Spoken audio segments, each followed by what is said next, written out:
اللہم صلی علی محمد و آل محمد وعجل فرجہم۔ بسم اللہ الرحمن الرحیم۔ سورہ علق مکی سورہ ہے جس میں 19 آیات ہیں۔ ترتیب نزولی میں یہ پہلی وحی ہے اور موجودہ ترتیب قرآن میں اس کا نمبر 96 ہے۔ خون کے جمے ہوئے ایک ٹکڑے کے ذکر والا سورہ۔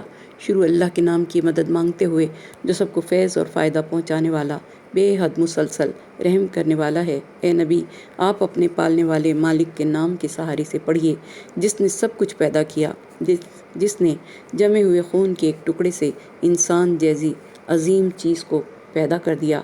پڑھیے کہ آپ کا پالنے والا مالک بڑے فضل و کرم والا ہے، جس نے قلم کے ذریعے علم سکھایا اور انسان کو وہ علم دیا جسے وہ بالکل نہیں جانتا تھا۔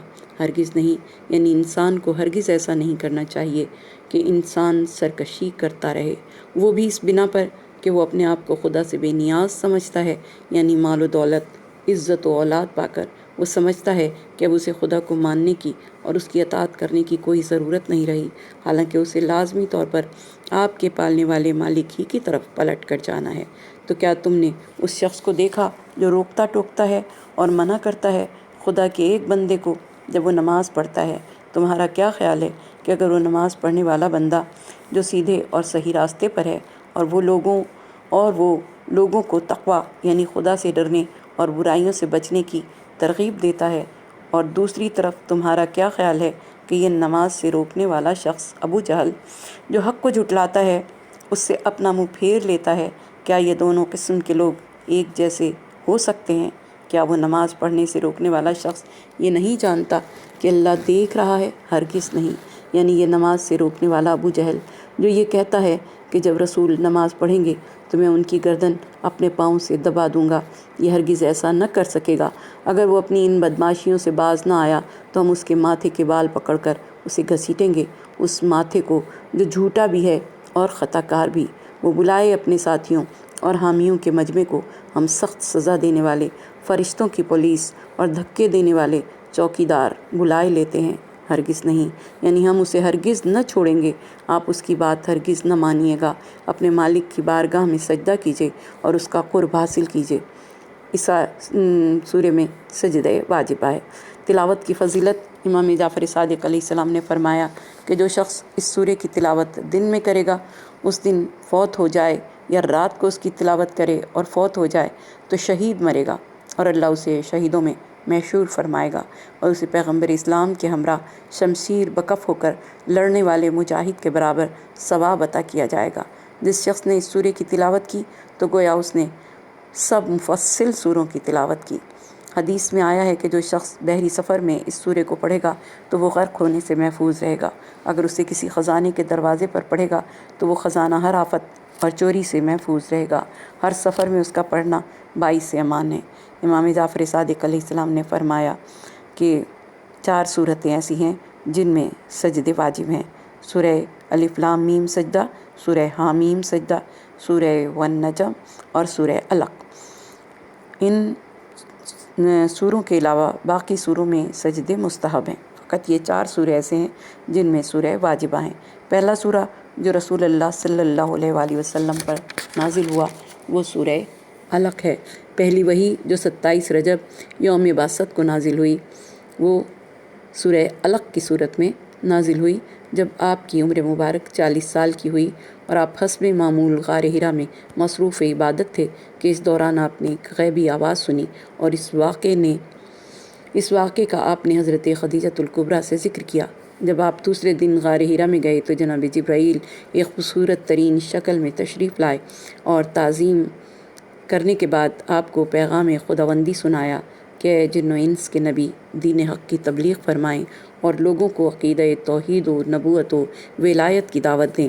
اس کے بعد جناب جبرائیل نے زمین پر اپنا پاؤں مارا کہ پانی کا چشمہ شیریں ظاہر ہوا۔ آپ نے اس سے پانی پیا، وضو فرمایا تو اس وقت جناب جبرائیل نے سورہ علق کی آیات آپ کے سامنے پڑھیں اور پھر وہ واپس آسمان کی طرف چلے گئے۔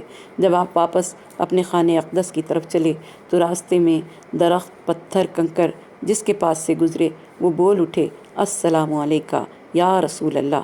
بس جب آپ اپنے خانہ اقدس پر پہنچے اور جناب خدیجۃ الکبریٰ کو یہ واقعہ سنایا تو انہوں نے خوشی کا اظہار کر کے فرمایا کہ اللہ کے نبی، پروردگار دو عالم نے اپنے پیغام کا آغاز فرما دیا۔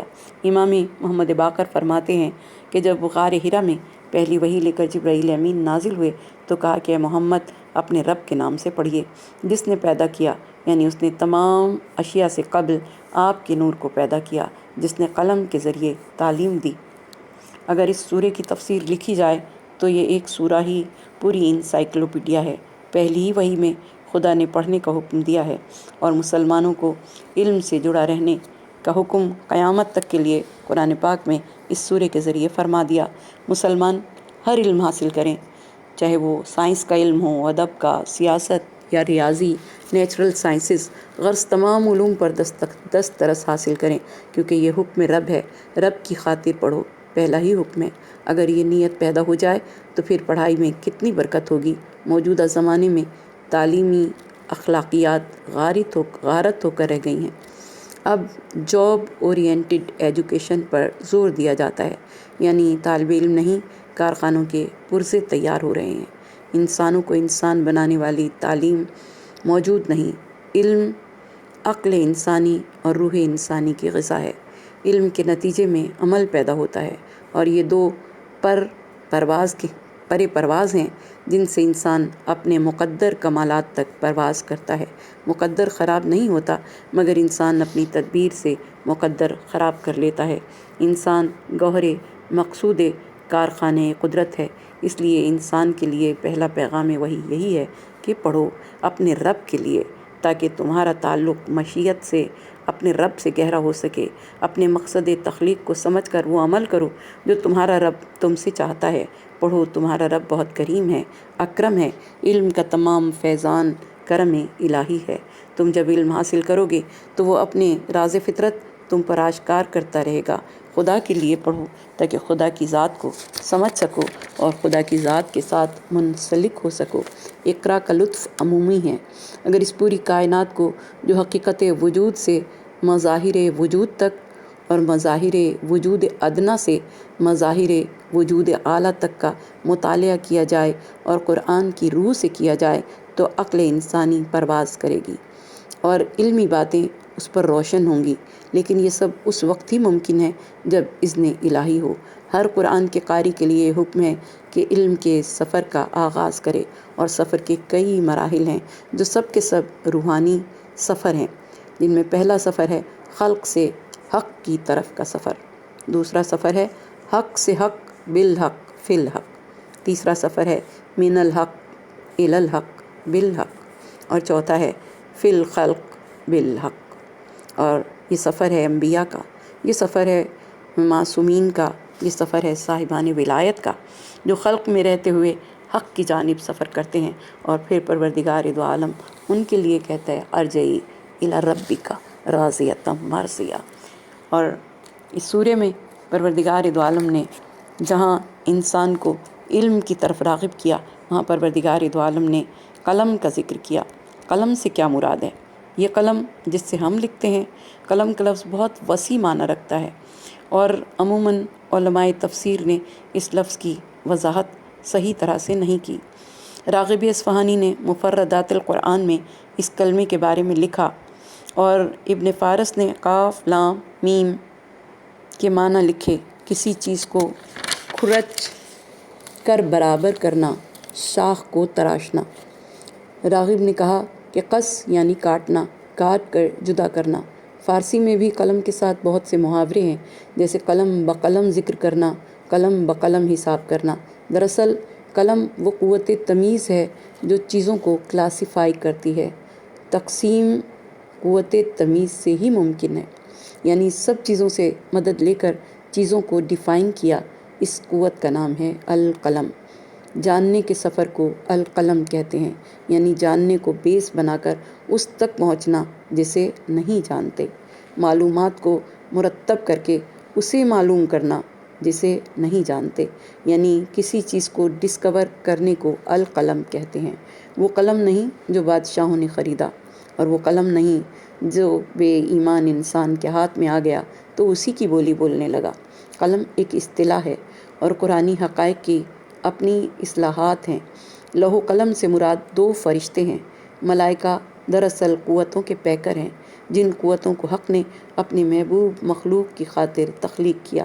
جب آغاز وحی ہوا اس وقت لکھنے پڑھنے کے وسائل کم تھے، مگر خدا نے پہلی ہی وحی میں قلم کو قوت تمیز قرار دے کر اس کا ذکر کیا اور فرمایا کہ ایک قوت تمیز کے ذریعے آپ کو علم عطا فرمایا۔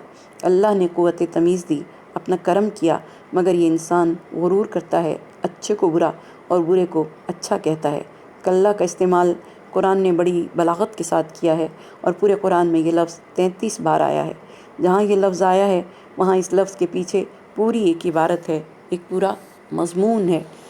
لیکن اسی سورہ میں پروردگار دو عالم نے اس لفظ کو 3 بار استعمال کیا۔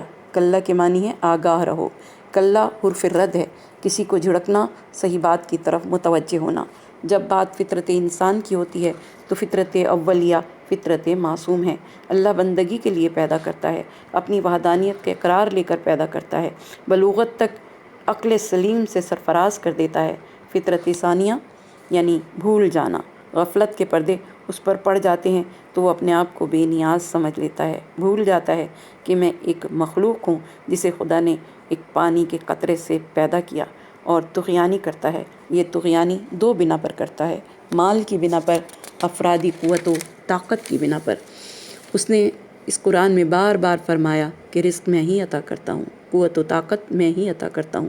بے شک انسان کتنا ہی سرکش ہو جائے اللہ کی سلطنت سے باہر نہیں جا سکتا، اور حضور کی عظمت کو بیان کیا ہے کہ آخر اس انسان کو کتنی ہی سرکشی کیوں نہ کر لے، آپ ہی کے رب کی طرف پلٹنا ہے۔ اور پھر پروردگار دو عالم نے آرایت کا لفظ استعمال کیا۔ ایسے مقام پر یہ لفظ آتا ہے جہاں واضح بات کی طرف متوجہ کرنا ہوتا ہے۔ کیا تم نے اس شخص کو دیکھا جو اللہ کی بندگی کو منع کرتا ہے؟ قرآن کہہ رہا ہے کہ حضور شروع سے نماز پڑھ رہے تھے، پہلی ہی وحی میں اس نماز کا ذکر پروردگار دو عالم نے کر دیا، گو کہ پورا سورہ ایک ہی بار میں نازل نہیں ہوا، ابتدائی حصہ پہلی بار میں نازل ہوا اور باقی کا سورہ کچھ عرصے کے بعد نازل ہوا، مگر پہلے ہی سورے میں پروردگار دو عالم نے نماز کا ذکر فرمایا۔ ایک دفعہ ابو جہل نے اپنے ساتھیوں سے کہا، محمد تمہارے سامنے سجدہ کرنے کے لیے مٹی پر اپنے چہرے کو رکھتے ہیں صلی اللہ علیہ وآلہ وسلم۔ انہوں نے کہا کہ ہاں۔ اس نے کہا، قسم ہے اس کی جس کی قسم ہم کھاتے ہیں، اگر میں نے انہیں اس حالت میں دیکھ لیا تو اپنے پاؤں سے ان کی گردن کچل کر رکھ دوں گا۔ انہوں نے اس سے کہا کہ ادھر دیکھو، وہ نماز میں مصروف ہیں۔ ابو جہل آپ کی طرف چلا، لیکن جب وہ قریب پہنچا تو فوراً پیچھے ہٹ گیا، اور ایسا معلوم ہوتا تھا کہ وہ کسی چیز کو اپنے ہاتھ سے ہٹا رہا ہے۔ ان لوگوں نے اس سے کہا کہ ہم تیری یہ کیا حالت دیکھ رہے ہیں؟ اس نے کہا کہ میں نے اچانک اپنے اور ان کے درمیان آگ کی ایک خندق دیکھی اور ایک وحشتناک منظر اور کچھ پروبال دیکھے۔ ان کی باتوں کو سن کر حضور اکرم صلی اللہ علیہ وآلہ وسلم نے ارشاد فرمایا، قسم ہے اس کی جس کے قبضہ قدرت میں میری جان ہے، اگر وہ میرے قریب آتا تو اللہ کے فرشتے اس کے بدن کے ٹکڑے ٹکڑے کر دیتے اور اس کے ایک ایک عضو کو اچک کر لے جاتے۔ اس موقع پر آیت نمبر 11 سے 16 تک نازل ہوئیں۔ جب حضرت ابو طالب کی وفات ہوئی تو ابو جہل اور ولید بن مغیرہ نے لوگوں کو آواز دی اور کہا کہ آؤ اور محمد صلی اللہ علیہ وآلہ وسلم کو قتل کر ڈالو، اس کا جو مددگار تھا مر گیا۔ اس موقع پر آیت نمبر 17، 18 اور 19 نازل ہوئیں کہ اگر یہ باز نہ آیا تو ہم اس کو پیشانی کی چوٹی پکڑ کر کھینچیں گے، یہ جھوٹی پیشانی، خطا کار پیشانی، بلا لے اپنی ٹولی، ہم بھی جہنم کے مامورین کو بلائیں گے۔ اور یہ بڑا عظیم حکم ہے۔ پروردگار دو عالم نے پیشانی کا نور سجدے کو قرار دیا، اس لیے حالات کیسے بھی ہوں، دشمن کتنا بھی روکے، طاغوت کی اطاعت نہ کرنا اور اپنی پیشانی اپنے رب کی بارگاہ میں جھکا دینا۔ امام جعفر صادق علیہ السلام نے فرمایا کہ انسان اس وقت اللہ کا قرب حاصل کرتا ہے جب وہ اپنی پیشانی کو خدا کے بارگاہ میں جھکا دیتا ہے، سجدے کی حالت میں ہوتا ہے۔ اس لیے اللہ تعالیٰ نے فرمایا سجدہ کریں اور اللہ کا قرب حاصل کریں، فرعون و حامان کی اطاعت نہ کرو، مکمل سرنڈر کرو، سر تسلیم خم کر دو۔ خداوند تعالیٰ نے جس قدر مخلوق پیدا کی ہے، ہر زبردست کے اوپر زبردست پیدا فرمایا تاکہ تکبر کی بیماری کا علاج ہو سکے۔ اللہ تعالیٰ نے پہلے سمندروں کو پیدا کیا، اور جب اس میں تلاطم پیدا ہوا تو اس نے فخر کرتے ہوئے کہا، کون ہے جو مجھ پر غالب آ سکتا ہے؟ بس اللہ نے اس کے اوپر زمین کا فرش بچھایا تو اس کا تلاطم دب کر رہ گیا۔ پھر زمین نے فخر کیا تو اللہ نے اس کی ہی جان کو بلند و بالا پہاڑوں کی میخوں سے بند کر دیا۔ پھر پہاڑوں نے فخر سے اپنا سر بلند کیا تو اللہ نے ان کی سرکوبی کے لیے لوہے کو پیدا کیا۔ جب لوہے نے اپنی سختی پر فخر کیا تو اس کے زور کو توڑنے کے لیے آگ کو پیدا فرمایا۔ جب آگ نے اپنی حرارت پر ناز کیا تو اللہ نے پانی کو اس حرارت پر غلبہ دیا۔ جب پانی نے فخر کیا تو اللہ نے ہوا کو اس پر غالب کر دیا، اور جو پانی کو اڑا کر لے جائے۔ جب ہوا نے فخر کیا تو اس پر حکومت کرنے کے لیے انسان کو پیدا کیا، تو ہوا اس کی مصنوعات کے سامنے بے بس ہو گئی۔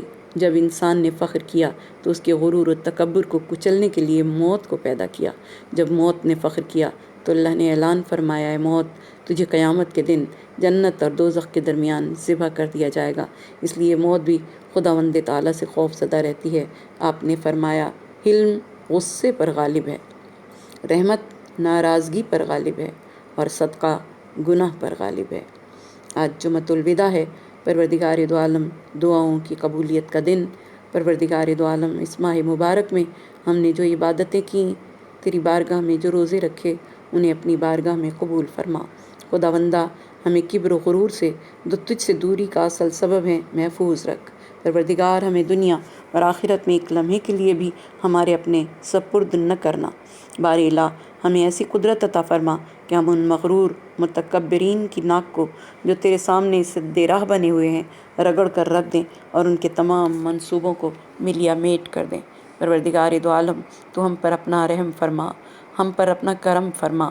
پروردگارہ، ہماری جانوں کو جو گروی پڑی ہیں، پروردگار دو عالم، انہیں جنت کی خبر سنا، اور پالنے والے اس ماہ مبارک میں ہم تمام مومنین اور مسلمین کے گناہان صغیرہ و کبیرہ کو بخش دینا۔ ہمارے مرحومین کی مغفرت فرما، ان کے درجات کو بلند فرما۔ آج کا دن ہمارے لیے باعث رحمت و برکت فرما۔ ہم پر اپنی رحمتوں، اپنی برکتوں کا نزول فرما۔ جو گودیاں خالی ہیں انہیں بے عیب اولاد سے نواز دے، جنہیں نوازا ہے انہیں سلامت رکھنا۔